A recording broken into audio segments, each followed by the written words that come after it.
For many people, they spent an entire career doing something that they loved, and then when it came time to retire, they weren't ready to just settle down. They had a lot of energy left, and they wanted to do something with that energy. Well, our guest today did exactly that. Her name is Tina Margaris. She is from Ontario, and we have a great episode about her journey into entrepreneurship. Welcome to the Content Amplification Podcast, where you will gain insight into real-life tactical and strategic elements to help you scale and grow your business. Now, let's get started with today's episode. Welcome to this episode of the Content Amplification Podcast. I'm your host, Sean Wynot, and I'm joined with Tina Margaris, and you are in Ontario, correct? Yes, rural Ontario, on a farm. How's that going? Well, you know what? We're used to it. We're used to it. Winter is winter. We actually live in a snow belt close to a ski area. So we're used to lots of snow. We've got the machines to push the snow, and the horses are all blanketed up. So we're good. Excellent. Doing the true Canadian winter. Absolutely. Is there any other way? That's right. I don't think there is. Unless, of So course, we the all reason I move to wanted to, Vancouver. oh, true, but then you got to deal with some of the rain too.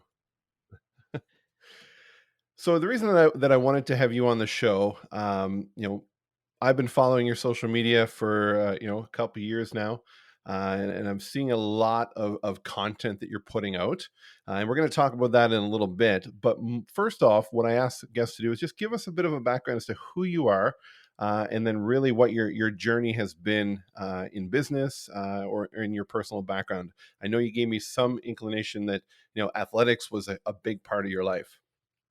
Yes, absolutely. It's funny. Athletics has always been a part of my life. I was a competitive gymnast when I was young.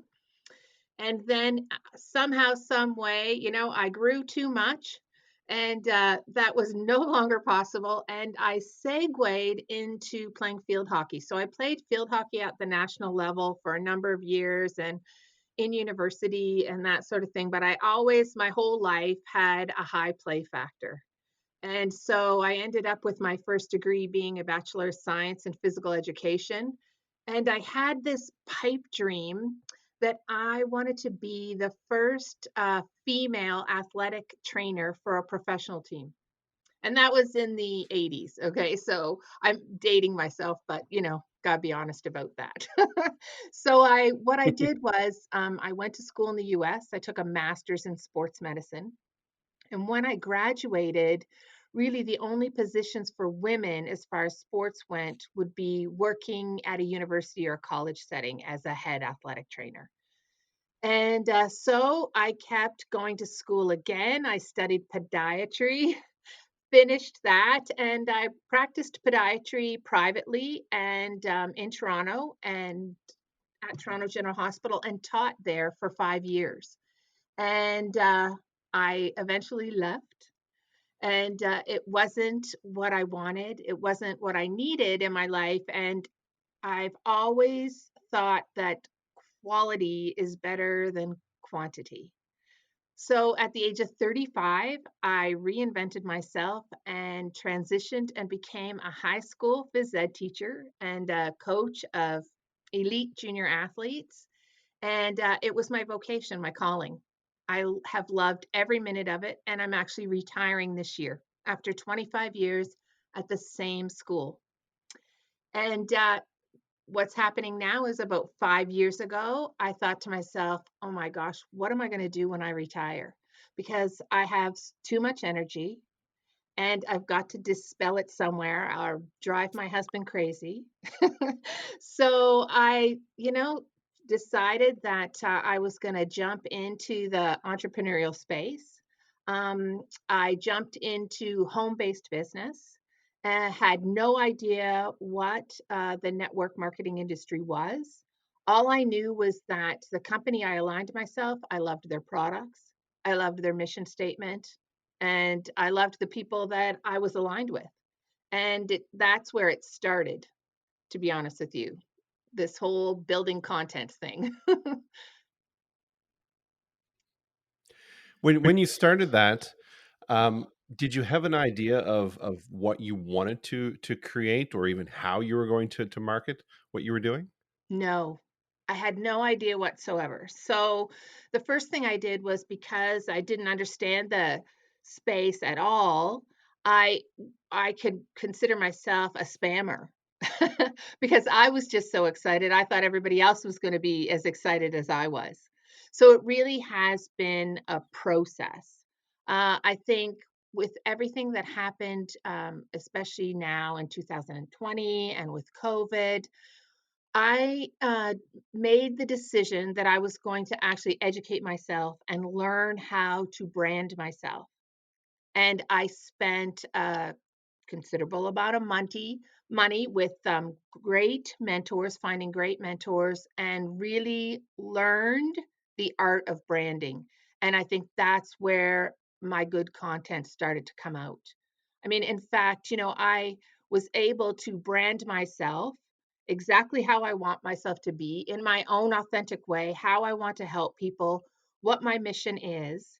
That this year in December, I actually did a major pivot and I changed brands as far as companies go, but I did not have to change my own brand.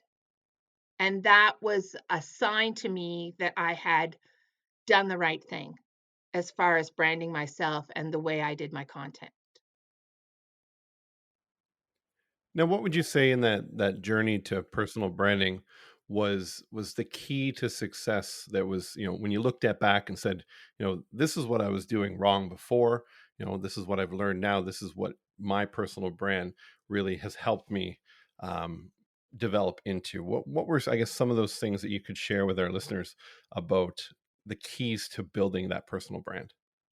First things first, I found some really great mentors. And so I am a firm believer that if you need to learn something, there's oftentimes just like you're paying for a university degree, you've got to pay for the right mentors. But inside that learning process, the biggest thing was learning how to niche down and not being afraid to do that. You can't, you think initially that everybody needs what you have to offer, that everybody wants what you have to offer. But really, what you have to do when you're branding yourself is niche down to your own authentic self. And what I did was I looked at myself 5 years ago at what I wanted, at what I needed, and that was my niche. I was a woman who had started her menopausal journey. I had significant weight gain without understanding it. I didn't know how to lose the weight anymore because I couldn't do it the way I did when I was younger. Uh, there were so many different things I had to learn about my menopausal self. And I thought, this is my niche. This is it. And I went from there. What's really powerful about that was what you said, how, you need to niche down, become authentic.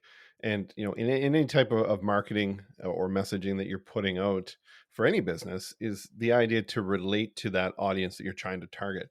And when you're authentic, it's very easy to relate because that's who you are. And a lot of times you see people try to build themselves or portray themselves as what they think other people want them to be like, but in this regard, you brought your real personality across, and it shows in your content. You do a lot of videos where you're dancing to music. Tell me about the idea of how you come up with what type of content you're going to put out to connect with an audience. Well, I mean, first and foremost, you're right. I'm always myself. Yes, I do a lot of those little videos where I'm dancing to music, especially with the onset of the Instagram Reels. And because that's who I am. We're stuck at home working out in our basements or going for walks or whatever it is we can do. We're lucky enough here on the farm to have, a little basement gym. I call it my she space. But I can be in the middle of a workout and then a good song comes on and I'm dancing. Okay, well, that's me. So I show my authentic self. As far as the content goes in regards to, yes, my niche is women in menopause, women needing or wanting to lose weight in menopause. I really stick to the facts, of learning and understanding. And I think that's part of my medical background and my science background. What it is they need to know. Exercise isn't the same when you're over 50. You would need to balance the way you eat. You need targeted supplementation. It's all part of just educating, and I think that if you bring value in education to your content as well as a little entertainment, then people get to see all sides of you, not just the teacher side or the educator side, but the fun side or what you're like. It wouldn't really matter what you did. For me, you know, that phys ed degree was because I liked to play sports. So I like to work out. That's just me, and that's what I have to show. I have to show the real me. Absolutely. So, I mean, you're on Instagram. Are there any other platforms that you spend time and effort into putting content out on? Absolutely. I'm on Instagram and Facebook. In fact, in Facebook, I have two large groups numbering almost 800 women. One called Menopause Weight Busters, the other called Weight Loss for Women 30 and Beyond, where I guide women along with two other amazing colleagues um, through the process of losing weight to keep it off, to stay lean. And those groups are huge. So I really work very hard on both platforms. And because of Instagram Reels, I recently have started on TikTok. I'm just in the middle of taking a course on TikTok because it's really easy to repurpose your content. When you make it on TikTok, you can repurpose it into Instagram. I repurpose it onto my Instagram stories. I repurpose it into my Facebook stories. So it makes it so that you're not having to really, juggle a number of different platforms by producing specific content in each platform. Absolutely. Now, you mentioned these Facebook groups that you created. Was this like a slow journey? I know a lot of people that have tried to create groups. They really didn't go in with a strategy, or they create it and just hope that people come into it. Talk to us how that initial creation went, and how you got it up to the numbers you got now. Well, I think really initially, you have to start the group. You have to put your content in there. You have to develop some sort of introduction. I have a great welcome post. I show a number of videos and I utilize the topics section in each group. So, for instance, there's testimonials and then there are different breakfast ideas, lunch ideas, inspiration, all those sorts of things. So loaded the content into the groups, but then what I do is I utilize Instagram to ferry people over into those groups, inviting them into those groups. And by doing that, I utilize the link in my bio on Instagram. So you'll often see in my content at the end of whatever I've shared, whatever story it is that day, or whatever post that I'll say, if you're interested, then you should tap the link in my bio. And by tapping the link in my bio, they'll find an invite right into the group. And so it grew organically, believe it or not. I did not have to invite people into the groups other than just stating the regular invite on my posts. That's excellent. That's excellent.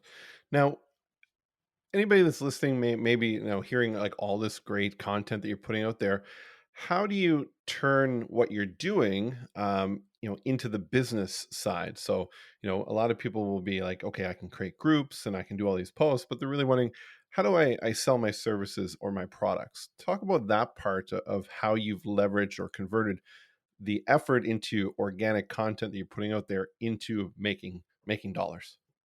Well, inside the group is where, and I'm just be honest business wide. business wise, inside the group is where we do our sells. So, for instance, I'll do a workshop, and at the end of the workshop, we do the sell on our products. Because inside that group, although we offer all of that coaching and all the mentorship for free, we do offer a weight loss system.